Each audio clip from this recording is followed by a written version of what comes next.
Welcome into the BSN Nuggets weekly breakdown. I'm Allie Monroy here with Harrison Wind. Harrison, the Nuggets head to Utah on Wednesday for their first regular season game.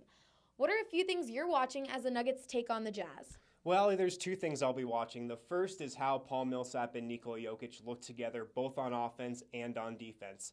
The pairing, it's been a work in progress throughout the preseason. Mike Malone has even said at practice that he still thinks Paul Millsap is trying to find himself here in Denver. It's the first regular season game of the year. We'll see how they look against Utah. The second thing I'll be watching is the defensive scheme. It's been the talk of training camp. It's been the talk of preseason. Mike Malone is actually really happy with where the defense is at this point in the season. But now the games actually matter, so we'll see how they look in the opener. The Jazz are also a really good defensive team. What's going to be the key for the Nuggets to succeed?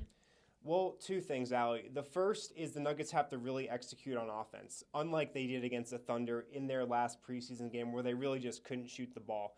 Don't have any worries, though. Although the Jazz were the third best defensive team in the league last year, the Nuggets will certainly need to hit their shots.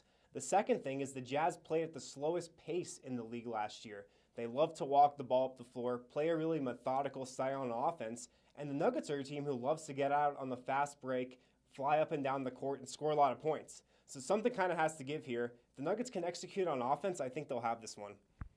After Wednesday, the Nuggets come back to Colorado for their home opener on Saturday night against the Sacramento Kings.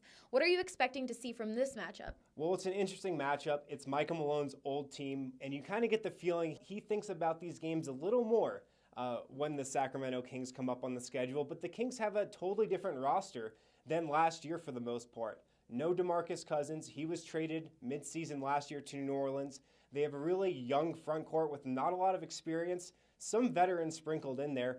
They'll be pretty bad defensively, so if the Nuggets can execute on offense like they hopefully could do against the Jazz, I think they'll get the win as well. Harrison will be in Utah, so be sure to follow him on Twitter at Harrison Wind. And for all of our game coverage, be sure to go to bsnnuggets.com. For Harrison Wind, I'm Allie Monroy, BSN Denver.